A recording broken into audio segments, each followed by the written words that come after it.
দেওবন্দ মাদ্রাসার 6 জন হলো প্রতিষ্ঠাতা, 6 জন। 6 জনের একজন ছিলেন হাজী আবেদ হোসেন রহমাতুল্লাহ। তিনি ফজরের নামাজের পরে মোরাকাবায় বসছেন, আল্লাহর ধ্যানে বসছেন। আমরা যে মাদ্রাসা করব চিন্তা করতেছি, মাদ্রাসা চলবে কিসে? মাদ্রাসাটা কিভাবে চলবে? হাজী আবেদ হোসেন রহমাতুল্লাহ আলাইহি মোরাকাবায় বসছেন, আল্লাহর ধ্যানে বসছেন। মাদ্রাসা করব, তবে চলবে কিসে? কিভাবে চলবে?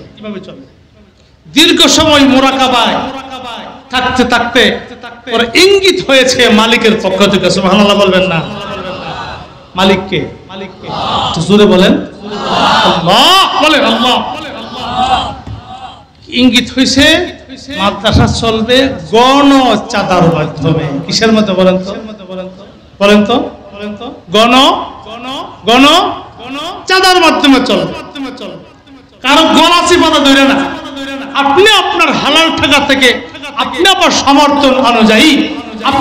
সমর্থন অনুযায়ী ইতিম পান্ডে দিবেন, গুরাবা পান্ডে দিবেন, জেনারেল পান্ডে দিবেন, কনস্ট্রাকশনের জন্য দিবেন। কথা বুঝেন না আপনারা? সাধারণ পান্ডে দেন, গুরাবা পান্ডে দেন, অথবা কনস্ট্রাকশনের জন্য দেন, অথবা মসজিদের জন্য দেন, আপনার হালাল টাকা থেকে। কি বলছি আমি? কোন টাকা? আরো জোরে বলেন। হালাল টাকা 1 টাকা দেন, এটা লাখ টাকার বরকত হবে। আর যদি হারাম টাকার ভান্ডেল থাকে, না দেওয়ার জন্য অনুরোধ। বান্ডেলটা যদি কিসের হয়? হারামের হয়। আপনার হারাম টাকার বান্ডেল মাদ্রাসা, মসজিদ, ইতিমখানায় দেওয়ার কোনো দরকার নাই। আল্লাহ চালাবে। কথা কোন ঠিক কিনা? হালাল টাকা 1 টাকা হলো দিয়েন, না থাকলে কোন মালিক এখন তো নাই, তুমি দিও আমার পকেটে, আমি যেন দিতে। তখন তিনি মোরাকাবায় এই সিদ্ধান্ত হয়েছে মাদ্রাসা কেমনে চলবো? গণছাদার মাধ্যমে। তখন তিনি করছে কি জানেন? ওনার গায়ে যেন রুমাল ছিল, এই রুমালের 4 কোনা এভাবে ধরছে, 4 কোনা এভাবে ধরে নিচে আগে 6 টাকা দিচ্ছেন। কত টাকা?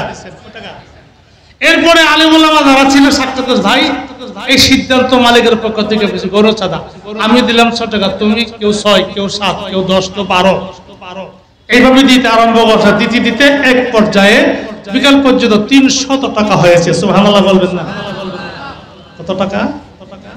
এই হলো 300 টাকা বিকাল পর্যন্ত